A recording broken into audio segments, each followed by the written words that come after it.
الحمد لله الذي هدى الناس إلى الصراط المستقيم بإرسال النبي رحمة للعالمين وصل وسلم وبارك على هذا النبي الكريم الرسول الأمين سيدنا محمد وعلى آله وصحبه وأمته إلى يوم الدين. Baik, pertama, janji yang Allah berikan hanya diberikan pada satu kalangan saja. Kalangan ini disebut oleh Allah dengan orang-orang yang mampu meningkatkan takwa. Secara singkat disebut sebagai orang takwa. Saya ulang, disebut sebagai orang apa? Takwa. Sekarang perhatikan janji Allah yang diberikan pada orang takwa ini. Satu, hanya orang takwa yang diberikan janji oleh Allah, kalau dia punya masalah apapun, masalahnya akan diringankan oleh Allah Subhanahu wa taala. Dia punya masalah di rumah tangga, ringan. Dia punya masalah di kantor, ringan. Dia punya masalah di pasar, ringan. Maka untuk menjamin janji ini, Allah turunkan Quran surah ke-65 di akhir ayat kedua, di awal ayat ketiga. Perhatikan janji Allahnya. Wa may yattaqillaha yaj'al lahu makhraja wa yarzuqhu min haitsu la yahtasib. Wa may yattaqillah, siapa yang mampu jadi orang takwa, meningkatkan takwanya kepada Allah, maka yang pertama Allah sampaikan, yaj'al lahu makhraja, Allah akan berikan jalan keluar, solusi dari semua masalah yang pernah ia dapati dalam hidup. Makhraja tidak menggunakan alif lam. Kalau kalimatnya yaj'al lahul makhraja, berarti satu kemudahan saja. Tapi kalau kalimatnya tak pakai alif lam, maka ilmu nahwu menyebut namanya nakirah. Nakirah sifatnya umum. Kalau umum berarti banyak. Di rumah ada masalah, di kantor ada masalah, di pasar ada masalah, semua akan diringankan oleh Allah Subhanahu wa taala. Untuk siapa? Orang apa? Takwa. Baik. Mike ada masalah, selesai. Coba kita pilih mana yang paling tepat mic-nya ya, supaya bunyinya tidak saling beradu satu dengan yang lainnya. Coba kita cek yang ini dulu satu. Bismillah. Terdengar suara saya? Jelas insya-Allah? Terdengar suara saya? Terdengar? Tidak, kok bisa jawab? Terdengar suara saya? Tidak, tapi bisa jawab. Baik. Pertama, orang takwa itu dijanjikan oleh Allah masalahnya akan diselesaikan. Bukan tak punya masalah, tapi setiap akan menghadapi masalah, ringan masalahnya. Jangan dikira orang takwa tak punya masalah. Nabi manusia paling takwa punya masalah. Ada Abu Jahal, ada Abu Lahab, ada musuh-musuh yang lain. Tapi ketika menghadapi mereka ringan, karena masalahnya dituntaskan oleh Allah Subhanahu wa taala. Jadi orang takwa itu jadi suami takwa, tuntas persoalan. Istri takwa, ringan hidup. Pejabat bertakwa, damai. Pedagang bertakwa, jujur. Jadi semua nilai takwa akan menghadirkan solusi dalam hidup. Dua, siapa sekarang yang masih belajar? Saya lihat ada yang pakai pakaian seragam. Yang SMP ada di sini SMP? Ada. Oh, masya Allah. Yang SMA? Yang pesantren? Yang di kampus? Perhatikan, ada rahasia dalam Al-Quran. Kalau adik-adik ingin dipercepat ilmunya oleh Allah, sampai masuk kategori yang kelima. Jadi orang pintar itu menurut penelitian sekarang ada 4 jenis kategori manusia. Satu, cepat ingat, lambat lupa. Kalau disampaikan sesuatu cepat ingat, lambat lupa. Yang kedua, cepat ingat, cepat lupa. Ingatnya cepat tapi lupa pun cepat. Di menghafal Al-Quran juz 1 cepat ingat, masuk juz 2 lupa juz 1. 2. 3, ada yang lambat ingat, lambat lupa. Lambat menghafal Al-Baqarah. Orang 10 hari hafal, dia butuh sebulan. Tapi kalau sudah hafal, lama lupa. Yang keempat, ini yang susah.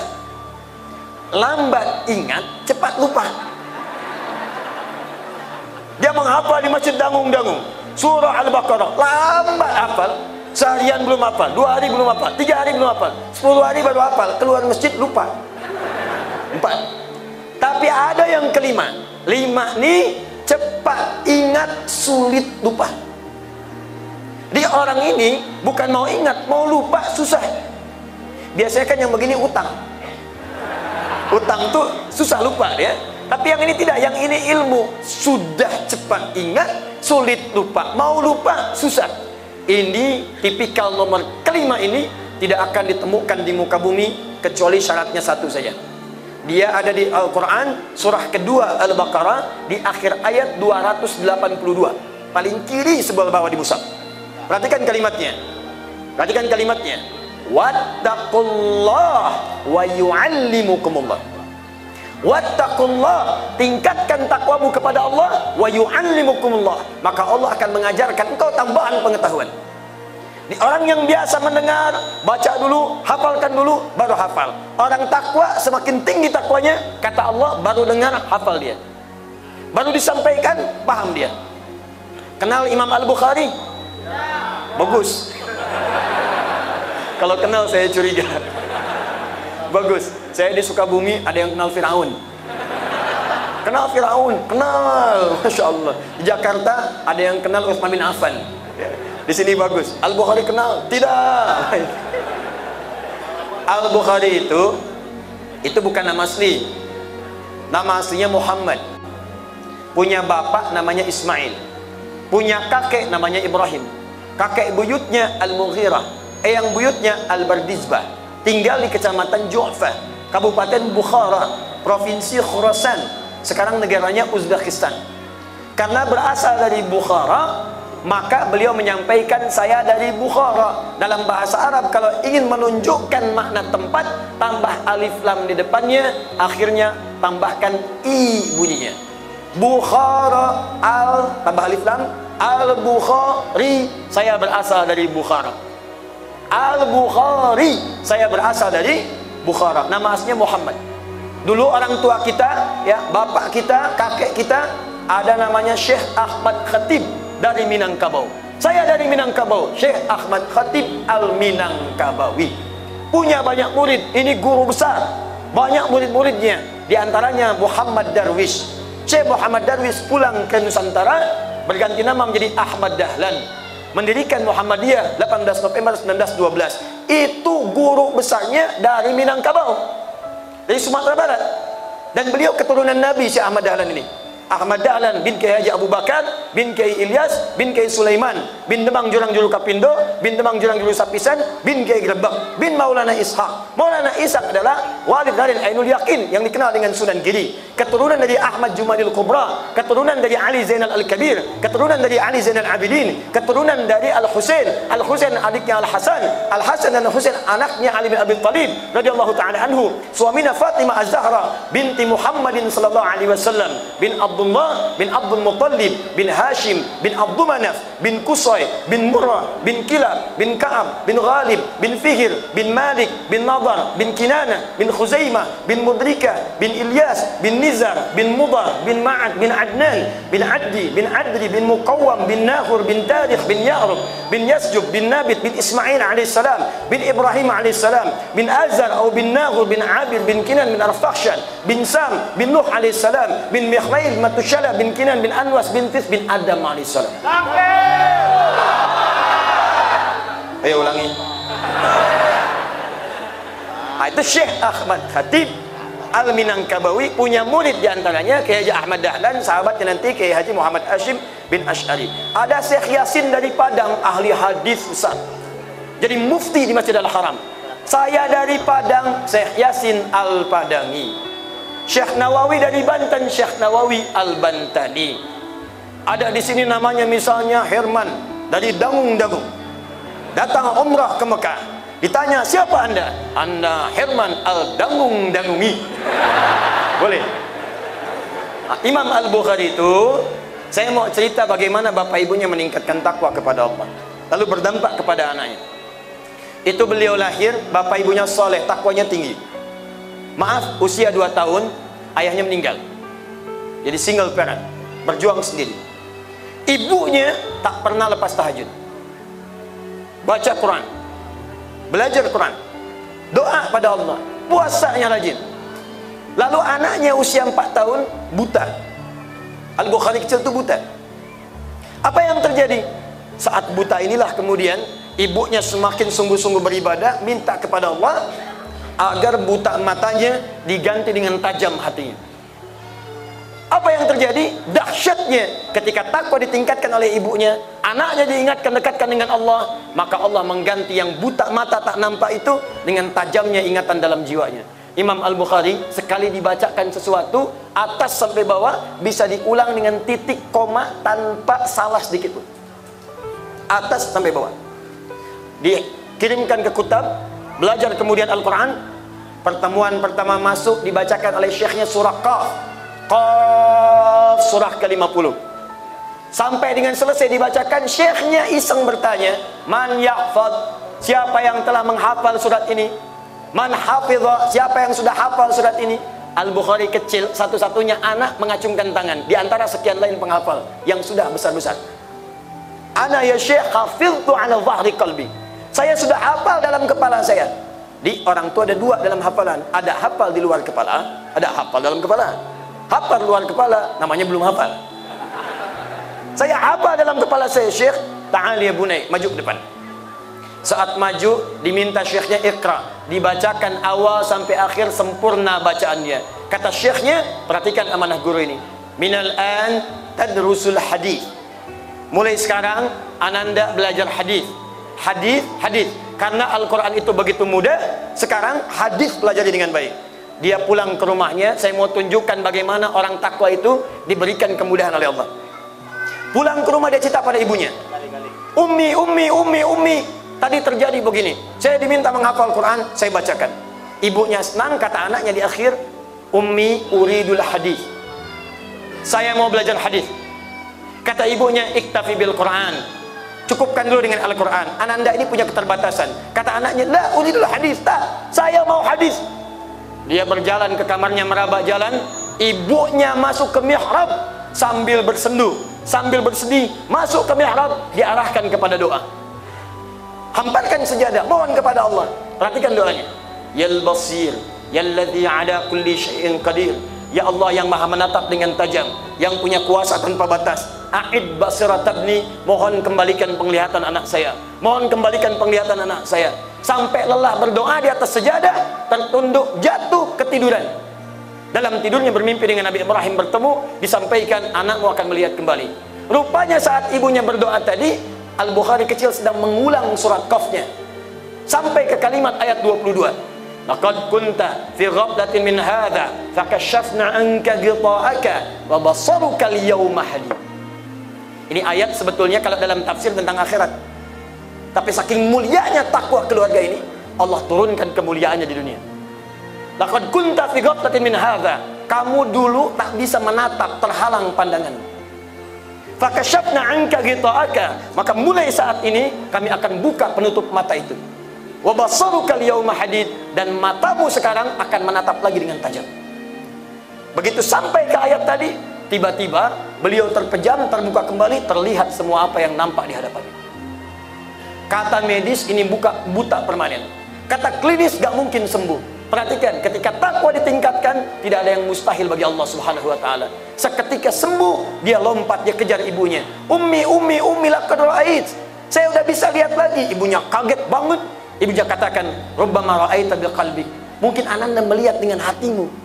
La bal bi aini, tidak, ini mata saya. Ibu pakai pakaian ini, di sekitar kita ada benda-benda ini. Keduanya berpelukan. Dari situ Al-Bukhari kemudian mulai mendalami hadis sampai menulis Sahih Al-Bukhari 97 pembahasan, diselesaikan 16 tahun. Sebagian ditulis di Mekah Al-Mukarramah, di Masjid Al-Haram, disempurnakan di Masjid Nabi. Itu anak dari buta sembuh, ingatan tajam karena bekal takwa kedua orang tua yang di hadapan Allah Subhanahu wa taala. Kisah ini dicantumkan oleh Imam Ibnu Hajar Al-Asqalani dalam kitabnya Fathul Bari fi Syarah Sahih Al-Bukhari, jilid yang pertama, halaman 636, posisi paling kiri di pertengahan paragraf yang kedua. Disebutkan langsung, jelas. Jadi kalau adik-adik bisa meningkatkan takwa, ini yang sedang belajar-belajar, atau bapak, pak, mohon izin, Bapak ibu yang anaknya, cucunya masih dia sekolah, masih dia belajar, bapak ibu boleh tingkatkan takwanya. Boleh jadi bapak yang sholat, anaknya yang hafal Quran. Boleh jadi bapak yang antarkan anak ke pesantren, ke surau, anaknya jadi ahli hadis. Sekarang sudah tak laku Pak berlomba urusan dunia, Bu. Tak laku. Kalau mau jadi ahli matematika sekarang sudah banyak. Jangankan yang punya iman, yang tak beriman pun ada yang dapat Nobel penghargaan. Kalau cuma jadi fisika, banyak. Anak bapak, ibu juara fisika nomor 1, didangung-dangung, jangan senang dulu. Ada yang juara olimpiade di belakang sana. Bahkan yang tak punya iman pun bisa. Sekarang yang kita butuhkan adalah perlombaan untuk mengejar akhirat. Dunia sudah banyak, kecil, tak ada nilai. Baik, jadi kalau perlombaan dunia itu sifatnya kecil. Sudah banyak orang-orang ahli dunia. Sekarang kita butuh orang dunia yang punya kemuliaan akhirat. Jadi bukan meninggalkan dunianya. Jadi ahli matematika, silakan. Jadi ahli fisika, silakan. Jadi arsitek, silakan. Insinyur, silakan. Tapi jadikan bekal dunia itu sebagai kebanggaan di hadapan Allah Subhanahu wa Ta'ala saat pulang menghadap kepadanya. Karena itu tidak pernah, Bu, Pak, ada catatan sejarah ulama kita, ilmuwan kita dulu, orang-orang hebat, kecuali mereka pun rajin sholat, rajin tahajud, dan rajin baca Al-Quran. Saya mau ambil contoh begini. Orang barat sekarang membuat teori atom di kimia, sambung dengan fisika. Dari atom ini muncul banyak hal. Ternyata yang pertama kali menemukan atom itu orang Islam, namanya Jabir ibnu Hayyan. Apa yang didapatkan oleh Jabir menemukan atom ini saat baca Al-Quran? Jabir ini rajin sholat malam, rajin tahajud, rajin baca Al-Quran, dan rajin belajar. Jadi bukan berarti orang soleh itu hanya sekedar sholat, belajar tak mau. Tidak. Ayo hidupkan sekolah-sekolah, jadi orang pintar. Orang yang takwanya meningkat, ilmunya dipercepat oleh Allah. Saat dipercepat, dia akan menemukan penemuan-penemuan yang hebat. Jabir bin Hayyan baca surat Al-Hadid, surat besi. Ayatnya ayat 25 sampai 26. Surah 57 Al-Hadid artinya besi. Dari ayat 25 wa anzalnal hadid sampai 26 dia baca. Awal sampai akhir dia penasaran. Apa ini besi tadi? Dicari besi, dia cek sampai ke rumahnya. Dibawa di labnya, dia teliti satu-satu. Dikeluarkan unsur paling kecil dari besi itu, ditemukanlah kemudian atom dari besi. Ini pertama kali penemuannya. Sampai sekarang besi dalam kimia itu rumusnya Fe, F besar, E kecil, singkatan dari ferum. Berapa nomor atomnya? Nomor atomnya 26. Setiap atom itu punya namanya isotop. Isotop itu penyangga supaya atomnya stabil. Ini meja ada kakinya, supaya stabil harus ada kaki. Tak ada kaki, jatuh dia. Atom kalau ingin stabil mesti ada isotop. Isotop atom besi itu ada 4 jumlahnya. 55, 56, 57, 58. Saya dulu belajar kimia. Yang paling stabil, yang paling hebat menjadikan atom besi stabil, nomor atomnya 26, isotopnya 57. Surah 57 ayat 26. Dia orang dulu baca Al-Quran itu menemukan inspirasi. Praktekan jadi hebat, ahli kimia. Pernah dengar seorang bernama Ibnu Firnas? Ibnu Firnas itu orang yang rajin baca Al-Quran. Ketika sampai di surah Al-Mulk, sampai di ayat 19, dia mengamati sampai membuat sayap pesawat terbang. Awalam yarau ila tayri fawqahum saffati wa yaqbid ma yumsikuhunna illa rahman. Apa anda tak perhatikan burung-burung bagaimana terbang di udara, kepak katup dengan sayapnya, lantas mengepak katup. Kalau Allah tak tahan, tak bisa dia terbang. Dia simpulkan bukan karena sayapnya, bukan karena burungnya, karena Allah berkehendak dia punya sayap, harus kepak katup baru terbang. Maka dia bikin sayap buatan. Dia ingin coba bisa terbang. Lalu dia buat sayap buatan, masukkan kanannya, masukkan kirinya, naik ke atas bukit. Dari inspirasi ayat tadi, lompat dia, kepak katup, jatuh. Dia tak putus asa, perbaiki lagi. Kalau Allah berkehendak, terbang saya. Perbaiki, kepak katup, terbang dikit, jatuh. Perbaiki lagi, lebih sempurna lagi. Dia berdoa, naik ke atas bukit lebih tinggi. Begitu dia lompat, kepak katup, terbang di udara. Terbang. 10 meter, 15 meter, 20 meter, 20 meter terbang, jatuh, meninggal. Bukan karena meninggalnya, tapi dia meninggalkan sebuah karya yang kelak akan ditemukan oleh Wright bersaudara menjadi dasar pesawat terbang. Itu pun disempurnakan oleh seorang yang tinggal di lingkungan yang sangat soleh. Bapaknya ahli tahajud, ibunya luar biasa, ahli ta'lim. Sampai anaknya ini senang baca, senang belajar, jarang keluar. Sampai anak inilah yang kelak akan menemukan teori stabilitas di sayap pesawat terbang. Dulu orang terbang, pesawat sering meledak di udara. Ditemukan oleh orang ini teori retakan pesawat, namanya crack, sampai disebut dengan Mr. Crack. Siapa orang ini? Bukan orang Arab, bukan orang Eropa, bukan orang Amerika. Dia orang Pare-Pare, orang Indonesia. Namanya Profesor Dr. Insinyur B.J. Habibie, Baharudin Yusuf Habibie, Presiden Indonesia yang ketiga. Siapa beliau ini? Bukan karena belajarnya, lihat bapaknya, lihat ibunya, lihat bagaimana mereka meningkatkan takwa kepada Allah Subhanahu wa taala. Bahkan ayahnya wafat dalam keadaan sedang sholat. Ayahnya sedang sholat, Habibie kecil kemudian ikut di belakangnya, menggantikan imam dari bapaknya. Di semua orang-orang yang mendekat kepada Allah, Allah berikan kemuliaan bahkan dari pengetahuannya dari sekalian. Silakan cek, tidak pernah ada orang Islam, dia baca Al-Quran, dia sholat dengan baik, kecuali terjadi sesuatu pada dirinya. Yang paling dahsyat, yang paling hebat, semua teori-teori menjadi pengetahuan. Contoh ya, contoh. Dulu orang Arab tuh senang bersyair, senang bikin puisi.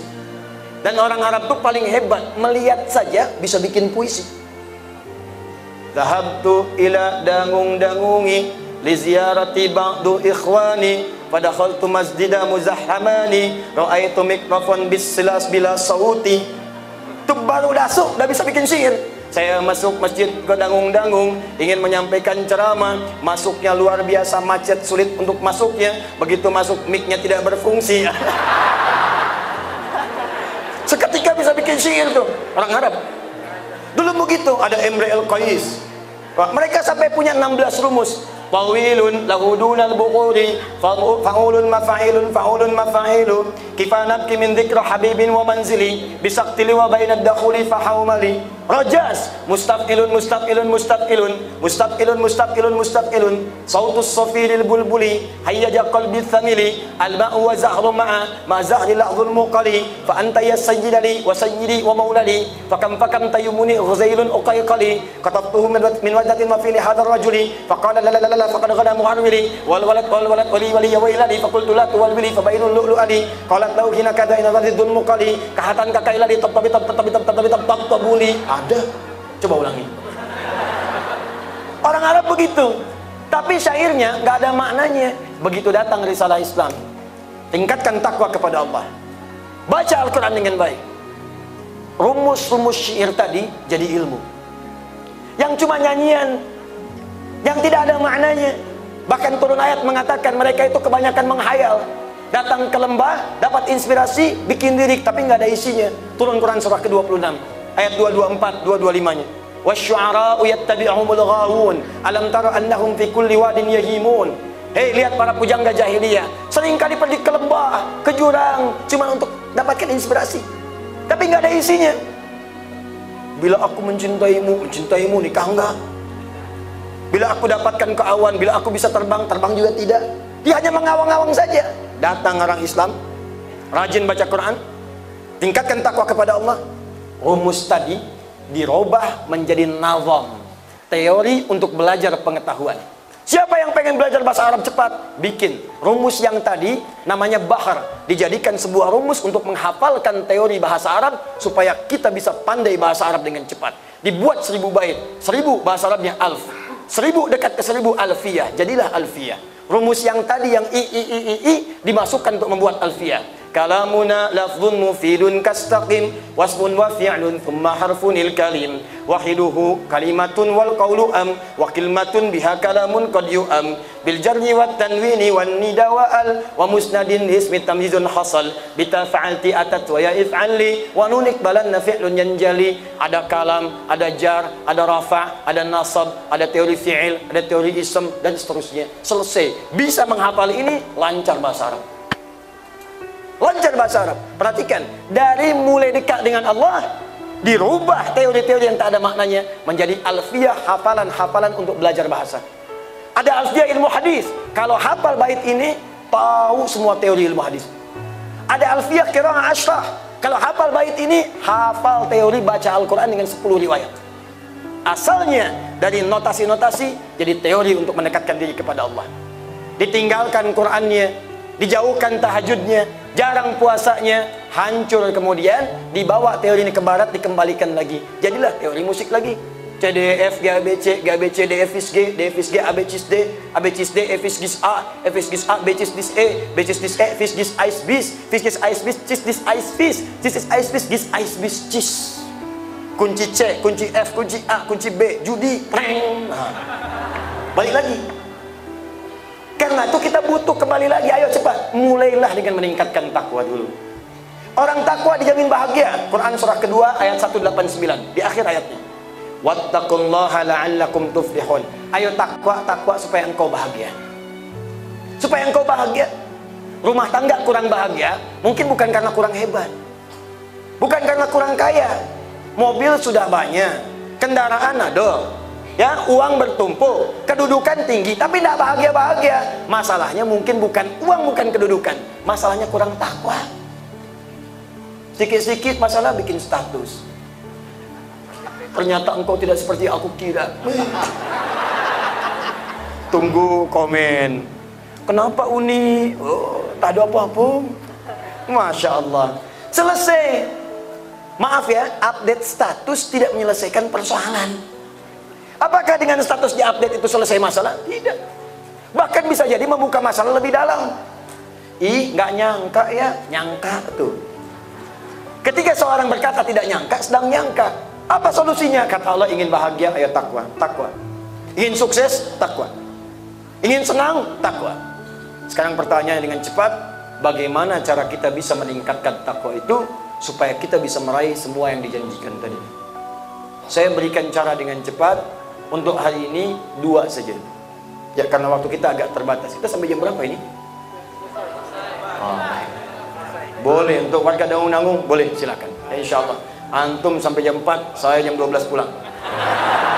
Saya ke Padang lagi. Baik. Yo, sekarang lihat sini. Nanti saya lihat jam ini sengaja supaya saya bisa petakan. Nanti saya tunjukkan bagian kedua itu butuh praktek. Nanti saya tunjukkan kita bisa cepat. 1, ingat, yang pertama, kalau ingin tingkatkan takwa dan cepat mendapat apa yang tadi saya sampaikan, ilmu cepat diberikan, senang diraih, kebahagiaan didapat, dan kembali kepada Allah dengan bahagia. Syarat pertama dari takwa, ingat, jaga dan tingkatkan kualitas sholat kita. Sholat. Satu apa? Ingat, sholat. Kalimat orang takwa pertama dalam Al-Quran itu amalannya sholat. Kalimat orang takwa, Quran surah kedua Al-Baqarah ayat 2 sampai ayat 3. Dzalikal kitabu la raiba fi hudal lil muttaqin, itu orang takwa. Siapa muttaqin itu? Teruskan ayatnya. Alladzina yu'minuna bil ghaib wa yuqimunas shalah.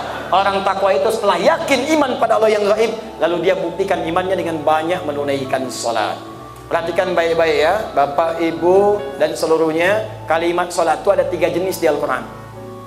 Ada berapa jenis? 3. 1, bayangkan saja ya. Ini saya agak sulit menulis nih. Ya, kalau saya menulis belum tentu terlihat. Jadi dibayangkan saja, boleh? Baik, kebayang? Belum saya sampaikan. Bagaimana bisa kebayang? Saya sampaikan dulu, baru dibayangkan. Baik, jelas? Belum saya terangkan. Bagaimana bisa jelas? 1, alif, lam, shad, lam, alif, ta marbutah. Alif, lam, shad, lam, alif, ta marbutah. Atau saya tulis jenak lah sebelah sini ya. Sampai ya? Ya, sampai. Nah, lihat sini. Sebentar ya. Saya nak tulis sebentar supaya bisa nampak jelas semua.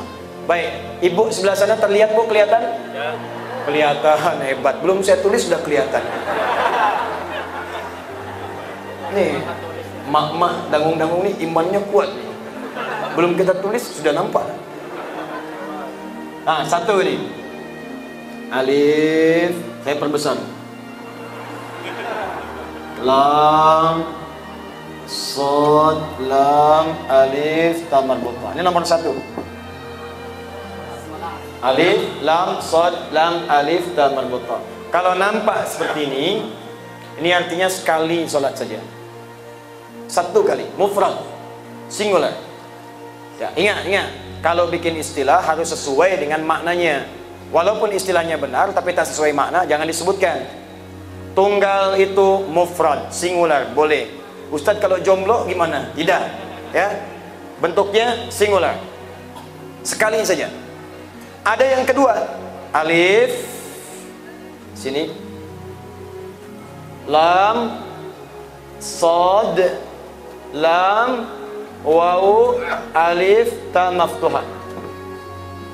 As-salawat. Ini.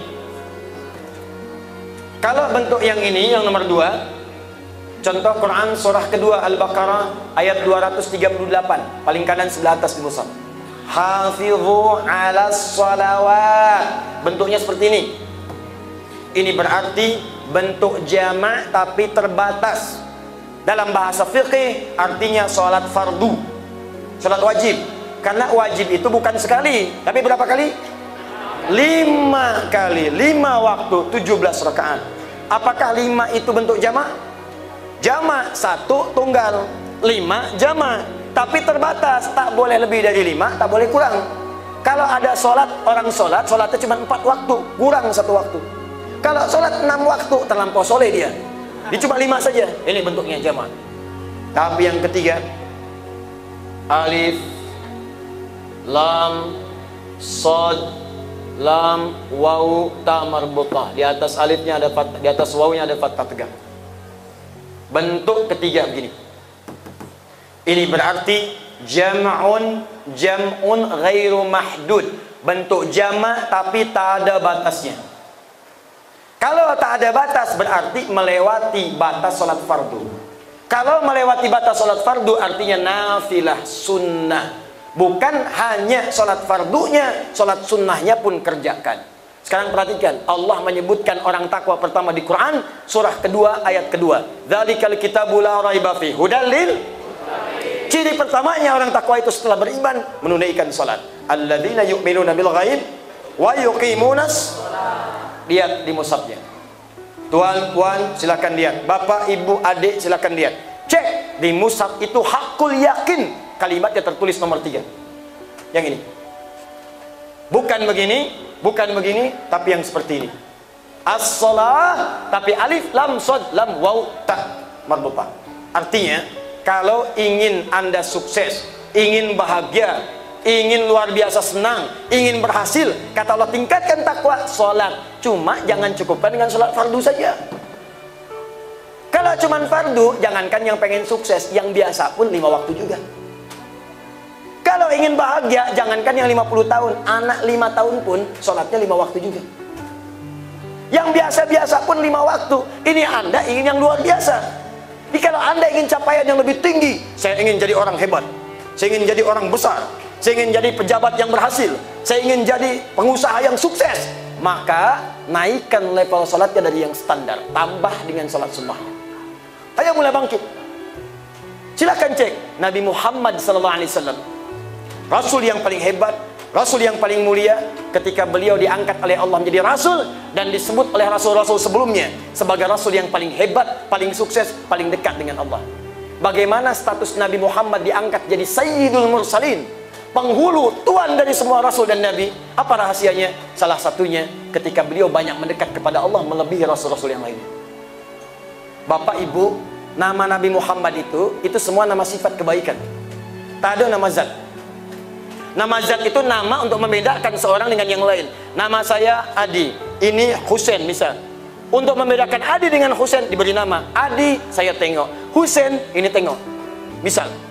Tapi nama sifat adalah nama kemuliaan yang melekat pada seseorang. Jujur sifat, sabar sifat, tawadu sifat. Si fulan Asep yang tawadu, Asepnya zat, tawadunya sifat. Nabi Muhammad beda. Nabi lain semua nama zat umumnya, rata-rata. Isa nama zat, Musa nama zat, Nuh nama zat, Lut nama zat. Nabi Muhammad SAW semua sifat. Silakan cek. Muhammad, sifat mulia secara sosial, orang yang senang bersikap baik dengan sesamanya. Muhammad dari kata Mahmud. disebutkan 4 kali Muhammad dalam Al-Quran. Quran surah ketiga ayat 144, Quran surah ke-33 ayat ke-40, Quran surah ke-47 ayat kedua, dan Quran surah ke-48 ayat ke-29. Muhammad dari kata Mahmud, artinya orang yang baik hubungan sosialnya. Maaf, sedang sholat disimpan kotoran di atas, tidak marah. Dilempar batu, tidak marah. Dicela, dihina, beliau minta Allah maafkan mereka. Ada yang ingin bunuh, ya Allah sentuh hatinya untuk bertobat. Muhammad. Saat lihat hewan disembelih, kata Nabi jangan aniaya hewannya. Kalau mau sembelih, tajamkan pisaunya. Awas, hati-hati warga Dangung-Dangung. Sebentar lagi Idul Adha, bertakwalah kepada Allah. Kata Nabi, kalau ingin sembelih hewan bahkan dalam kurban, tajamkan dulu pisaunya. Kenapa? Ahsinu dzibha, supaya bagus dalam sembelihan, tidak menzalimi hewan, cepat selesai. Dan menajamkan pisau pun tak boleh depan hewannya. Kembiang sini, kandidat selanjutnya siap-siap ya. Oh, ini awak tajamkan dulu nih supaya nanti mudah. Tak akan sakit, sebentar saja sekejap. Tak boleh.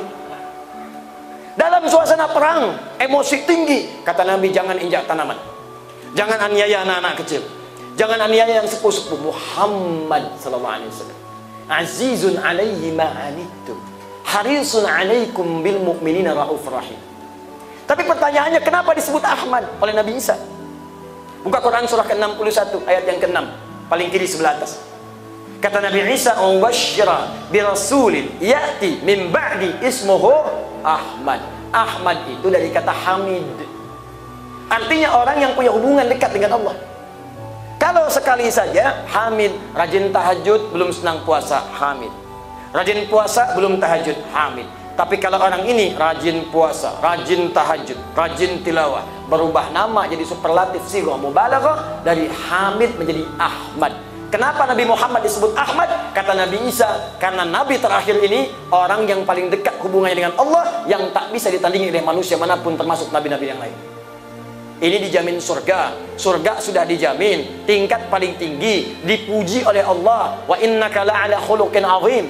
Surganya datang sebelum wafatnya. Inna a'tainakal kautsar. Muhammad, kami sudah siapkan untukmu kenikmatan yang banyak di surga. Belum wafat, jaminan surga sudah ada.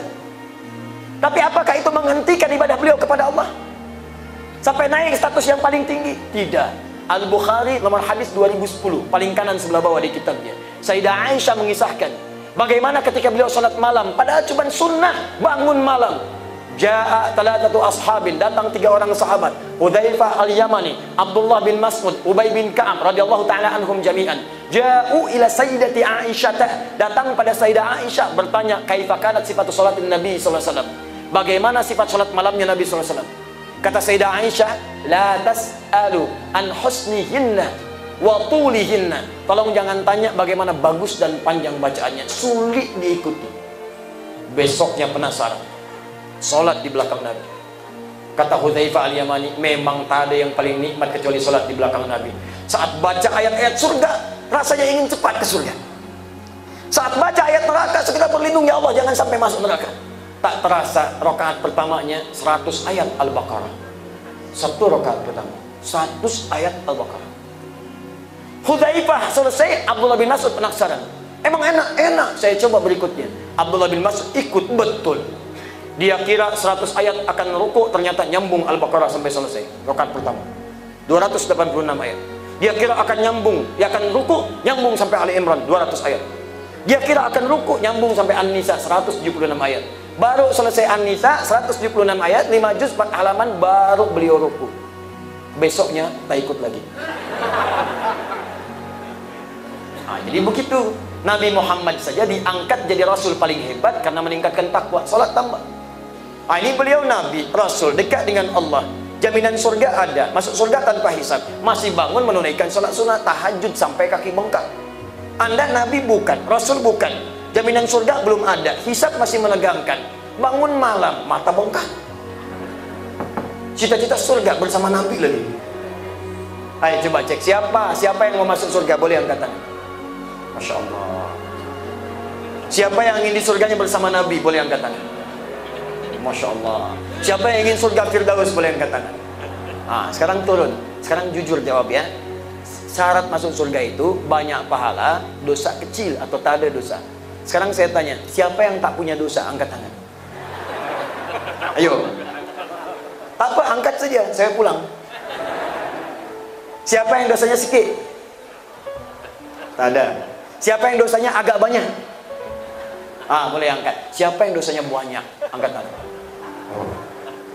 Ini mulai aneh. Ngaku dosa banyak tapi pengen ke surga. Karena tuh yang pertama, yuk tingkatkan takwa. Sholat. Kalau bisa mulai sekarang keluarkan waktu sholat tuh harus hafal. Zuhur jam berapa, asar jam berapa, itu disebut ciri iman. Ciri orang beriman yang pertama itu, bahkan kata Al-Quran, hafal waktu sholat. Buka Quran surah keempat ayat 103, paling kanan pertengahan. Lihat ujung ayatnya. Innas sholata kanat 'alal mu'minina kitaban mawquta. Kalau terjemah biasa diterjemahkan sungguh waktu-waktu sholat itu diketahui oleh orang beriman. Orang beriman itu mengetahui waktu sholat. Tapi kalau diterjemahkan dengan balaghah, sungguh kalau orang merasa punya iman itu pasti dia akan tahu waktu sholat. Dia orang beriman itu tahu waktu sholat. Bagaimana Anda bisa sholat dengan baik kalau tak tahu waktunya? Ini kan aneh. Waktu kerja tahu, waktu gajian hafal, waktu dapat uang belanja tahu, waktu sekolah tahu, berangkat gelap, pulang gelap, tak dapat apa-apa. Allah nunggu kita tiap hari. Siapa yang butuh siapa yang ingin diampuni, siapa yang mau dimaafkan, tapi Anda tak tahu waktunya, bagaimana Anda bisa mendapatkan itu semua? Maka ayo, ini rahasia yang pertama. Semua ulama, semua orang hebat memulai dengan sholat. Ali bin Abi Thalib, sebelumnya Uthman bin Affan, sebelumnya Umar bin Khattab, sebelumnya Abu Bakar As-Siddiq, sahabat semua, ilmuwan setelahnya. Ya, awas, Al-Kindi, Al-Farabi, Al-Ghazali, Ibnu Sina, Al-Khawarizmi, Al-Battani, semua memulai dengan sholat. Karena itulah ibadah pertama yang disyariatkan oleh Allah kepada Nabi Muhammad bukan haji, bukan zakat, bukan puasa. Semua itu disyariatkan saat di Madinah. Pertama kali tidak ada yang lain kecuali sholat. Nanti lain waktu kalau saya datang lagi, nanti saya terangkan bab khusus bagaimana cara sholat diajarkan oleh Nabi dari awal sampai akhir. Karena bukan sekedar bacaannya, semua gerakannya itu ada maknanya. Kenapa tangan diangkat seperti ini sejajar dengan bahu?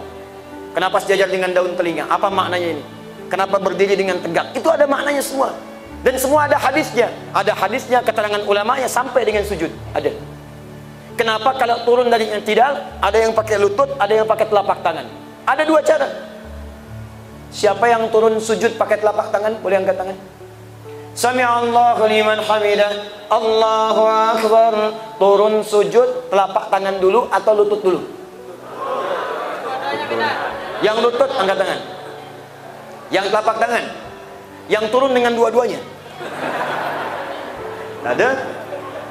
Tapi begini maksud saya, mau pakai telapak tangan, mau pakai lutut, boleh. Tapi harus tahu dasarnya apa, landasannya apa. Nah, kalau kita bisa dapatkan itu, ibadahnya enak, nikmat. Yang pakai lutut boleh. Dalilnya Abu Daud, nomor hadis 838. Posisi paling kanan sebelah bawah di kitabnya. Riwayatnya dari Wa'il bin Hujur. Yang pakai telapak tangan boleh. Nomor hadis 840, 841 di kitab yang sama Abu Daud. Abu Daud itu nama aslinya Sulaiman dari Sijistan, dikenal dengan Sulaiman As-Sijistani. Hafal 500.000 hadis dengan sanadnya, dengan matannya. Sampai Ibnu Qayyim Al-Jauziyah rahimahullah mengatakan, kalau ada nabi bisa melunakkan besi, namanya Nabi Daud. Orang ini bisa melunakkan hadis dengan lisannya. Orang ini Abu Daud. Maka sejak saat itu beliau kemudian merumuskan kitab hadis berdasar urutan fikih, dikenal dengan Sunan Abu Daud. Nomor hadis 840, 841 itu kebolehan turun pakai telapak tangan. Diambil riwayatnya dari sahabat Abu Hurairah. Tapi harus tahu, Abu Hurairah itu masuk Islam 3 tahun sebelum Nabi wafat. Usia Nabi sudah 60 tahun. Nabi sudah sepuh, seringkali sakit-sakitan. Kadang-kadang kalau berdiri tak kuat, pakai tongkat atau bersandar. Karena itu saat pertama kali merasakan sakit, lututnya bermasalah, turunlah pakai telapak tangan. Wa'il masuk Islamnya di awal Islam, Nabi masih sehat, ikut perang Badar, ikut perang Uhud, ikut perang yang lainnya. Nabi turun pakai lututnya. Tapi bukan karena sepuh atau muda. Maksud Nabi itu, kalau lutut bermasalah, gunakan telapak tangan. Kalau telapak tangan bermasalah, gunakan lutut. Bukan masalah tua atau muda. Jangan sampai ada yang sujud, kemudian telapak tangan turun, Anda katakan, tua. Supaya mudah. Jadi pakai telapak tangan boleh, pakai lutut boleh. Yang tak boleh itu pakai kepala duluan. Kalau Kalau seperti ini kita enak, sholatnya nyaman, tentram, nikmat, tak ada perselisihan. Ini gara-gara kunut satu tidak, ribut. Akhirnya masjidnya kosong, yang sholat tak ada. Yang kunut dia punya dalil, yang tak kunut punya dalil, yang tak ada dalil, yang tak sholat subuh. Tuh. Bismillah sir boleh, jahar boleh, tak dibaca pun boleh. Ada 4 cara. Apa bahasa Padangnya 4? P tuh. Tapi jangan 2 kali, pempe. Ada 4 cara. Ada 4 cara. 4 cara. Hadisnya 70 hadis. 70 hadis pernah dikerjakan oleh Nabi. Bismillah pernah jahar. Bismillahirrahmanirrahim. Boleh. Silent sir. Bismillahirrahmanirrahim. Alhamdulillahi rabbil alamin. Boleh. Tak dibaca sama sekali, boleh. Langsung Alhamdulillahi rabbil alamin. Boleh. Yang keempat, baca rakaat pertama jahar, selanjutnya tak dibaca lagi. Boleh. 70 hadis. Kalau kita sudah paham ini, kita bisa praktekkan, silakan pilih mana yang paling nyaman. Dan tak perlu berselisih. Saya ini pernah tugas di Mekah 2010, menerima jemaah haji. Begitu sholat isya, imamnya Syekh Sudes. Jemaah haji itu di Mekah, mazhabnya Hambali. Bismillahnya sir. Setelah itu hamdalah. Bismillahirrahmanirrahim. Alhamdulillahi rabbil alamin. Apa jawaban jemaah ini? Oh, ini imamnya Muhammadiyah. Masya Allah. Muhammadiyah cabang Masjidil Haram. Ketuanya saya Sudes. Ini ada hubungannya, mau NU, Muhammadiyah atau yang lainnya. Sepanjang kita paham dalil, maka nikmat kita ibadah. Dalil tahu, argumentasi ada, dan paham apa yang kita kerjakan. Jadi yang pertama, kalau ingin meningkatkan takwa kepada Allah, mulai dengan ibadah apa? Ayo, mulai sekarang turunkan semua jenis salat sunnah. Nanti ada salat sunnah apa? Sebelum zuhur ada berapa rakaat? Ba'da zuhur ada berapa rakaat? Asar ada tidak? Ba'da maghrib ada tidak? Isya ada tidak? Malam ada salat sunnah apa? Siangnya dari mulai ba'da subuh ada tidak? Duhanya ada tidak? Sampai semua, kalau bisa koleksi semua waktu salat sunnah, kerjakan. Ingat pesan saya ini. Setelah Anda kerjakan itu konsisten, 40 hari setelah itu, perhatikan, akan terjadi perbedaan dalam hidup Anda. Demi Allah saya katakan, Anda akan berubah. Minimal, Anda akan jadi orang baik dan semakin dekat hubungan dengan Allah Subhanahu wa Ta'ala.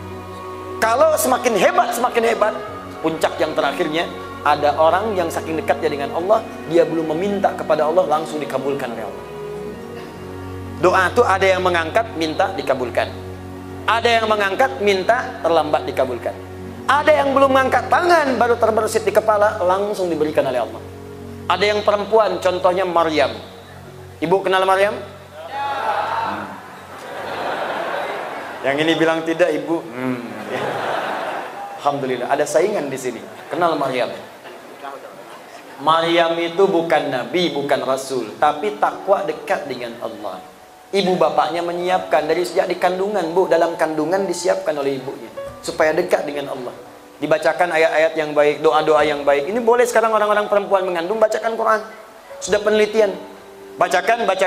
Lahir disiapkan guru yang baik, kasih nama yang baik, bikinkan tempat yang baik, dibuatkan mihrab. Apa yang terjadi? Perhatikan Quran surah ketiga ayat 37-nya. Maryam itu setiap akan diberikan kebutuhan sudah ada di tempatnya. Kullama dakhala 'alaiha Zakaria al-mihrab wajada 'indaha rizqa. Setiap datang pamannya, Allah, Nabi Zakaria membawa pakaian, ada pakaian.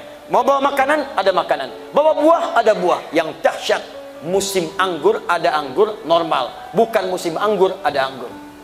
Bukan musim apel, ada apel.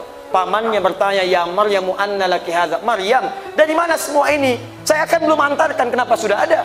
Kata Maryam, huwa min indillah. Qalat, ia berkata, huwa min indillah. Paman, semua ini Allah yang kasih.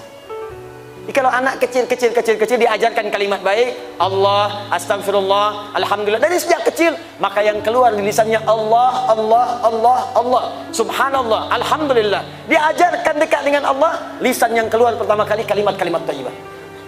Saya pernah lihat ada anak kecil mau disuntik di rumah sakit. Saking ibunya banyak mengajarkan kalimat-kalimat amal soleh, begitu mau disuntik, yang keluar bukan tangisan, bukan kalimat-kalimat sedih, bukan kalimat-kalimat biasa. Astagfirullah ya Allah, astagfirullah, ampuni dosa saya ya Allah. Mau disuntik, astagfirullah. Karena memang kosakatanya cuma punya itu. Anak sekarang beda. Lewat polisi, robokar poli. lihat TV, Tobot, Heli, Embers, robokan poli. Oh, luar biasa. Coba tanyakan pada mereka, tahu Ali bin Abi Thalib? Siapa? Temannya Tobot X. Ya generasinya seperti itu, kita kembalikan di sini. Dua, saya cepat supaya kita punya waktu kita diskusi jawab pertanyaan. Yang kedua, ini yang paling dahsyat. Anda kerjakan ini, maka akan merubah hidup kita dari mulai di dunia sampai kembali kepada Allah di akhirat. Yang kedua, cepat ya. Setelah sholat, usahakan dari sekarang, jangan pernah tinggal. Jadilah ahli Al-Quran. Ini amanah saya. Saya ulang, jadi ahli Al-Quran. Ahli Quran dibagi 3. Ini hadisnya sudah sahih. Kalau bapak ibu bisa dekat dengan Al-Quran, ada langsung jaminan dari hadis Nabi. Imam Al-Bukhari yang menyampaikannya dalam kitab sahihnya. Imam Al-Bukhari menerima hadis ini karena beliau tak jumpa dengan Nabi. Wafat tahun 261 Hijriah. Wafat beliau. Tapi yang paling menarik, beliau cari sampai ketemu dengan Nabi. Hadisnya. Beliau mendapatkan hadis ini dari Hajjaj bin Minhal. Hajjaj bin Minhal mendapatkan hadis ini dari Syu'bah. Syu'bah mendapatkan hadis ini dari Alqamah bin Marthad. Alqamah bin Marthad mendapatkan hadis ini dari Sa'ad bin Ubaidah.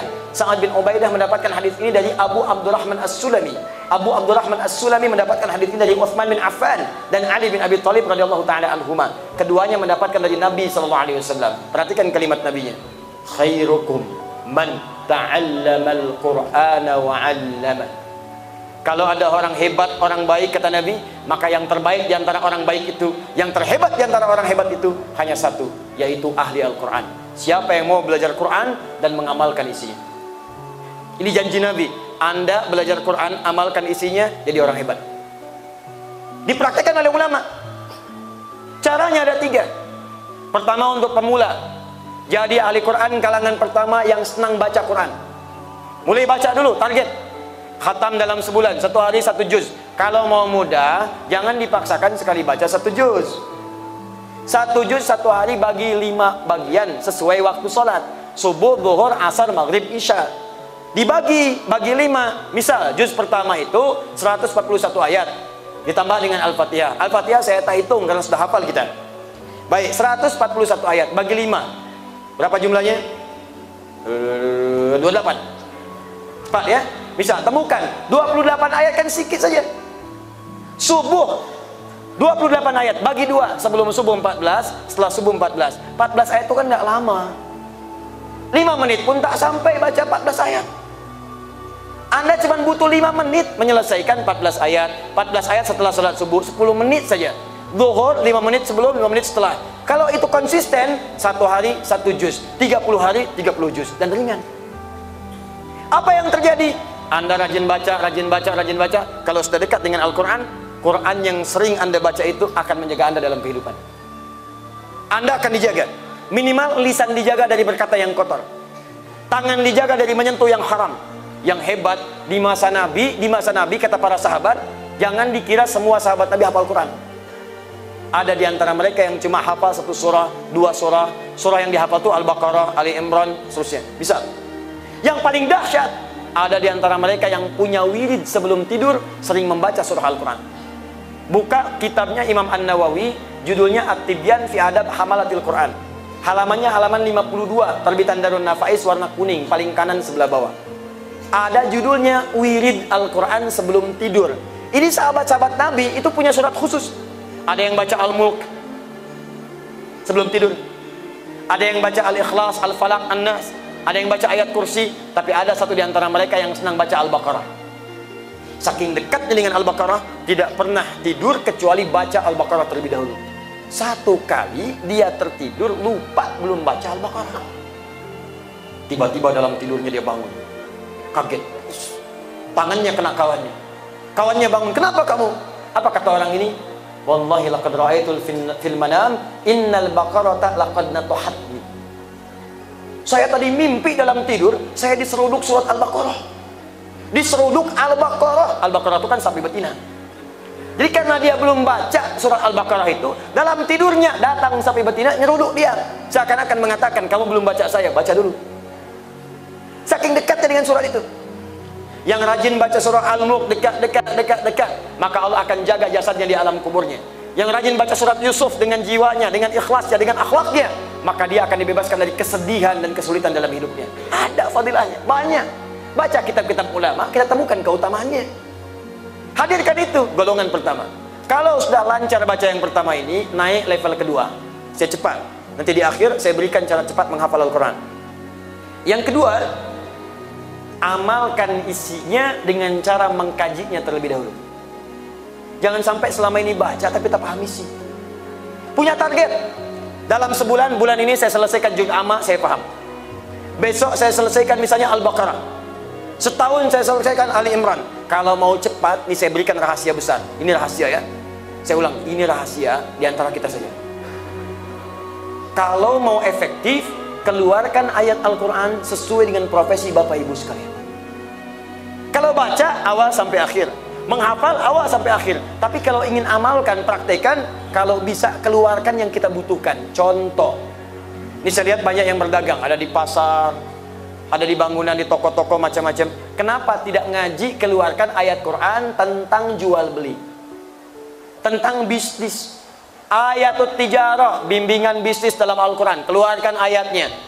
Setelah dikeluarkan, kumpul para pedagang semua, ngaji, cari buya, cari alim, cari ustaz. Kan itu kumpul, itu saja yang dibahas. Praktekkan di pasar, praktekkan di supermarket, praktekkan di tempat jual beli. Demi Allah saya katakan, wallah, demi Allah, Allah menjadi saksi, tidak pernah ada sahabat, tabi'in, ulama, masyarakat muslim mengamalkan isi Al-Quran dalam perdagangan kecuali semua bisnis yang akan kembali balik tanpa modal. Kembalinya untung semua. Untung, untung, untung, untung.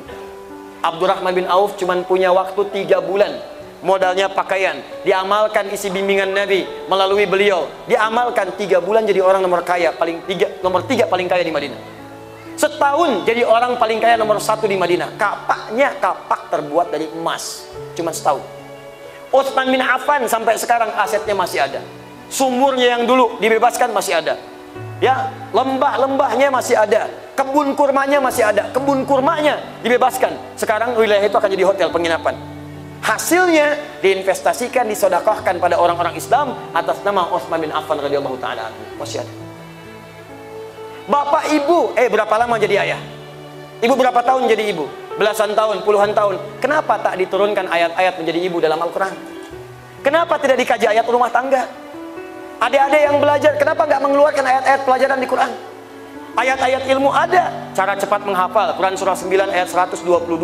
Cara cepat meningkatkan iman sambil belajar, Quran surah 58 ayat 11. Cara cepat mendapatkan kenikmatan dari Allah saat belajar, Quran surah 96 ayat pertama. Ada semua. Yang rumah tangga ada, yang cari nafkah ada. Quran surah kedua ayat 168. Kalau pengen cepat, Quran surah kedua ayat 172. Ingin cepat lagi, Quran surah 7 ayat ke-96. Ada semua. Apa yang sulit? Keluarkan ayatnya, pelajari. Yang ketiga, ini bagian terakhir dari ceramah kami, dan ini saya akan tunjukkan kepada Bapak Ibu, saking mudahnya kita bisa melakukannya. Yang ketiga, ini yang diinginkan oleh Al-Quran. Praktekkan Al-Quran dalam hidup kita dari ujung kepala sampai ujung kaki. Jadilah ahli Quran. Hafalkan Qurannya, bukan sekedar dihafal, tapi supaya ayat yang sudah kita hafalkan itu langsung membimbing aktivitas kita dalam hidup. Jadi kalau mau melihat, matanya hadir mengingatkan penglihatan kita. Hei, ini yang harus dilihat, ini jangan dilihat. Qul lil mu'minina yaghuddu min absarihim. Katakan pada pria-pria beriman, ini yang dilihat, ini tak boleh dilihat. Kalau itu bisa dilakukan, jadi ahli Quran yang hebat. Tak ada orang keluar surau tertukar sandal. Tak ada. Begitu mau keluar, mau pakai sandal orang, itu bukan punya kamu, palingkan. Jangan ambil. Tak ada orang salah tanda tangan, pejabat tanda tangan proyek salah, tak ada. Begitu akan tanda tangan, ayatnya berkata, wailul lil mutaffifin, celaka orang yang curang. Wailul lil mukadzibin, celaka kalau berdusta. Muncul ayatnya, bukan cuma hatinya mengatakan jangan lakukan, ayatnya langsung muncul. Ingat ya, tangan orang tahiyat tidak akan pernah dipakai maksiat, malu pada Allah. Dalam sholat kita tiap hari tahiyat, tahiyatulillah, tahiyatulillah. Tangan orang tahiyat menunjuk pada ketaatan pada Allah. Jangan sampai dipakai maksiat, sampai tangan bingung. Ini sholat dipakai, maksiat dipakai, malu pada Allah. Tangan orang tahiyat tak pernah dipakai maksiat. Anda pergi, datang ke kantor, datang proyek disodorkan, Pak, minta tanda tangan. Boleh. Baca dulu, oh ini tidak bagus, perbaiki dulu. Pak, ini ada fee-nya Pak, 100 juta. Maaf, jari orang tahiyat tidak akan pernah dipakai maksiat. Ambil lagi. Ke toko, ada yang nyogok, Pak, turunkan Pak, ganti kwitansinya. Maaf, tangan orang tahiyat tak bisa dipakai maksiat. Jawab, tapi ditambahlah Pak, 200 juta. Awal istikharah dulu ya. Tak bisa dipakai maksiat dan tak ada istikharah dalam maksiat. Paham? Yang terakhir adalah ajakan Al-Quran untuk menghafalkan Qurannya, dan hafalan ini dijadikan sebagai bimbingan hidup, bukan sekedar dipakai untuk sholat atau bacaan biasa. Itu boleh dan pahalanya ada, cuma sayang nanti manfaatnya tak dapat. Saya mau tunjukkan menghafal Quran ini begitu mudah, sangat mudah. Kami sekarang buka di Bekasi metode hafalan Quran, diberi nama At-Taisir. Waktu paling lama cuma 30 hari ternyata. Ternyata kita cek, kita itu punya kemampuan luar biasa untuk menghafal Quran. Cepat, tak ada batas. Yang tak bisa lihat bisa hafal. Yang lumpuh otak, yang tua bisa hafal Quran. Muda apalagi. Bu, Pak, saya lihat anak-anak saja bisa hafal Quran. Apalagi yang pernah jadi anak-anak. Coba saya tunjukkan pada saya. Siapa yang nggak pernah jadi anak-anak boleh angkat tangan. Sekarang anak-anak bisa menghafal Quran, apalagi yang pernah jadi anak-anak. Gampang. Ternyata paling lama 30 hari. Ada yang 23 hari, ada yang 24 hari, ada yang 21 hari. Kemarin terakhir ada anak perempuan 19 tahun hafal Quran 7 hari. 7 hari. Saya mau tunjukkan pada Anda betapa mudahnya menghafal Quran. Nanti saya tunjukkan dari posisinya, dari ayatnya, dari nomornya. Saya tunjukkan nanti di sini. Kurang dari 5 menit Bapak Ibu bisa menghafal Quran. 5 ayat kurang dari 5 menit. Sepakat? Siap? Saya nak tanya dulu. Saya jawab pertanyaan dulu atau simulasi? Yang mau simulasi angkat tangan. Yang mau jawab pertanyaan angkat tangan. Mau jawab Bapak? Baik, nanti kita jawab ya. Ya, saya simulasi sejenak, nanti kita jawab. Atau kita jawab dulu sedikit, saya atur waktunya nih. Setelah 10 menit saya simulasi, karena saya cuma butuh waktu 5 menit. 5 menit, apa 5 ayat dengan nomornya, dengan posisinya, dan insya Allah kurang dari 5 menit. Yakin? Siap? Saya jawab sedikit dulu, setelah itu kita simulasikan. Bismillah. Assalamualaikum. Waalaikumsalam warahmatullahi wabarakatuh. Boleh enggak Ustadz ketika sujud kita membaca doa apa yang kita inginkan, terutama pada saat sujud terakhir? Boleh. Apa dalilnya? An Ibnu Abbas radhiyallahu taala anhuma qala Rasulullah sallallahu alaihi wasallam, perhatikan, innama aqrabul abdi min rabbihi wa huwa sajidun fa aktsirud du'a. Keadaan terdekat antara seorang hamba dengan Tuhannya adalah saat sujud, maka perbanyak doa saat sujud. Apalagi dalil Qurannya, Quran surah ke-48 ayat ke-29, Muhammadur Rasulullah walladzina ma'ahu asyidda'u 'alal kuffar ruhama'u bainahum tarahum ruk'an sujada yabtaghuna fadlan minallahi wa ridwana. Umat Muhammad itu adalah umat Rasulullah yang penyayang dengan sesama, yang keras terhadap penyimpangan. Engkau akan saksikan umat Nabi Muhammad itu senang sholat. Jadi kalau ada mengaku umat Nabi Muhammad tak mau sholat, dipertanyakan dia umat Nabi Muhammad atau bukan. Tarahum ruk'a sujada, engkau lihat dalam ruku dan sujudnya, yabtaguna fadlan minallahi wa ridwana. Dalam sujudnya dia banyak berdoa kepada Allah, minta keutamaan hidup dan ridha Allah Subhanahu wa taala. Jadi kalau bertanya bolehkah banyak berdoa dalam sujud? Boleh. Pertanyaannya bagaimana caranya? Caranya. Yang pertama, kalau doa itu pernah diajarkan oleh Nabi dengan lafadznya, maka silahkan baca langsung dengan lafadznya, sah. Selain ayat Al-Quran. Kalau ayat Al-Quran tak boleh dibaca dalam sujud, kecuali potongan ayat yang diniatkan sebagai doa, bukan ayatnya. Misal, Rabbana atina fid dunya hasanah wa fil akhirati hasanah wa qina adzabannar, diniatkan sebagai doa, bukan ayatnya. Karena kalau ayatnya lengkap, wa minhum may yaqulu rabbana atina fid dunya hasanah wa fil akhirati hasanah wa qina adzabannar. Surat apa? Al-Baqarah. Ayat berapa? 201. Di mana letaknya? Paling kanan sebelah bawah. Kalau ayatnya, kita boleh baca ayatnya saja, asalkan ditujukan dengan doa. Rabbana zalamna anfusana wa illam taghfir lana wa tarhamna lanakunanna minal khasirin. Kalau ditujukan doa, boleh dengan niat berdoa, bukan karena ayatnya. Boleh bacakan itu sebagai doa. Kalau ayatnya ada di Quran, di mana? Surah ke-7. Apa? Al-A'raf ayat berapa? 23. Jelas ya? Kalau kita tak ada bimbingan bacaan doanya, lafadznya, atau bahkan, maaf, yang kita mintakan tak pernah disebutkan oleh Nabi. Misal, besok anak mau ujian. Zaman Nabi tak ada ujian di sekolah. Besok misalnya ada acara pelantikan jabatan. Zaman Nabi nggak ada pelantikan jabatan. Kita mau sholat malam tahajud, mau berdoa. Apakah boleh berdoa dalam sujud? Minta, ya Allah, lancarkan proyek saya besok, lancarkan bisnis saya, ringankan tugas beban jabatan saya, luluskan anak saya, cucu saya dalam ujian. Bolehkah? Boleh. Tapi yang paling sharih tak perlu dilafadzkan, cukup dalam hati saja. Jelas? Apa dalilnya? Bisa kita ambil diantaranya Quran surah ke-7 Al-A'raf ayat 205. Wadhkur rabbaka fi nafsika tadarruan wa khifatan wa dunal jahri minal qaul. Silakan sebut nama Rabbu, minta kepada Allah dalam jiwamu walaupun tak dilafadzkan. Minta dengan khusyuk, minta dengan penuh harap. Jangan kemudian kau terlampau keras memintakannya, cukup dalam hatimu, hadirkan, mintakan. Begitu dihadirkan, ada terjawab.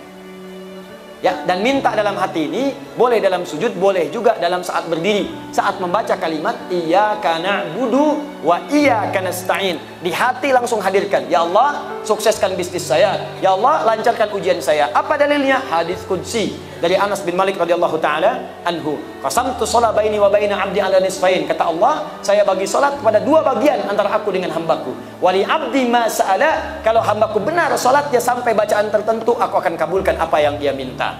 Sampai pada kalimat wa idza qala al-'abdu iyyaka na'budu wa iyyaka nasta'in. Kalau seorang hamba dalam salatnya berkata iyyaka na'budu wa iyyaka nasta'in, qala Allah azza wa jalla, langsung dijawab oleh Allah, hadza baini wa baina 'abdi. Ini perjanjian, komitmen antara aku dengan hambaku. Wali 'abdi, kalau hambaku benar salatnya sampai bacaan tadi iyyaka na'budu wa iyyaka nasta'in, qala Allah azza wa jalla, lihat jawaban Allah, wali 'abdi ma sa'ala, apapun sekarang yang dia minta aku akan kabulkan.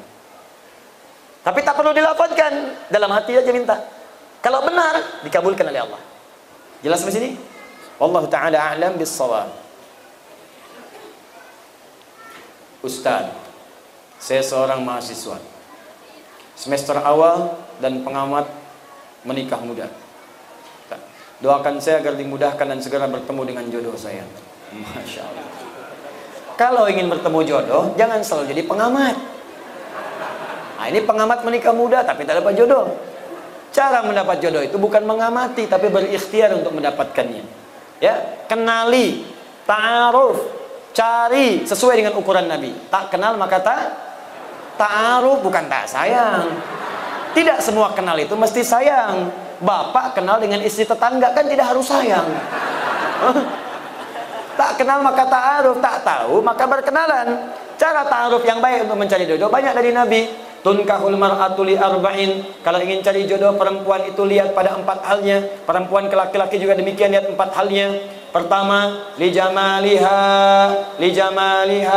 jamaliha. Ingat, bukan jamil, bukan jamilah, jamal. Kalau jamil ganteng, lihat gantengnya.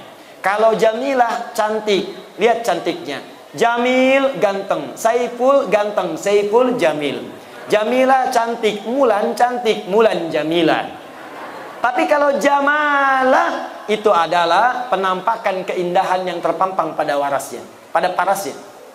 Di bagaimana kalau ditatap itu jadi senang? Kata orang cantik itu relatif, jelek itu mutlak. Tapi ada orang yang wajah biasa, tapi kalau ditatap indah, enak, suaranya merdu. Memang parasnya 100%, tapi cerewetnya 1000%. Nah, enak juga. Coba Sayyidah Khadijah, istri Nabi, dengan Sayyidah Zainab binti Jahsy, cantik mana di antara itu? Bagus. Kalau tahu saya akan tanya, sudah pernah lihat? Kata orang, cantik paras itu Sayyidah Zainab. Mata kalau melihat tak berkedip, wajah tak berpaling. Tapi yang disebut dalam mimpi Nabi Sayyidah Khadijah. Lihat Al-Bukhari, kitab Bad'ul Wahyi, nomor hadis yang ke-4 sampai 5, dari kanan sebelah bawah sampai kiri atas.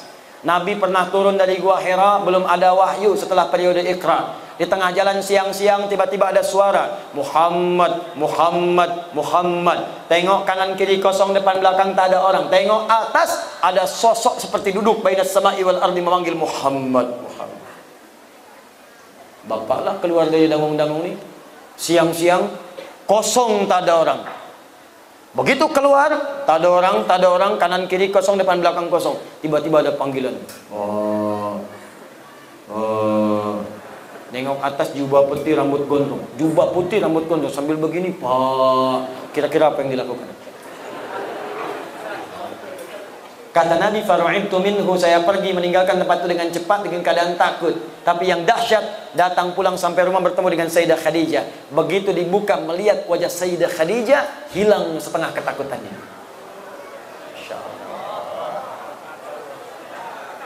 Jika dia ditatap, maka damai hatimu, kata Nabi. Calon istri yang baik ketika dilihat Sayyidah Khadijah, baru lihat wajah istri, masalah hilang. Setengah masalah hilang.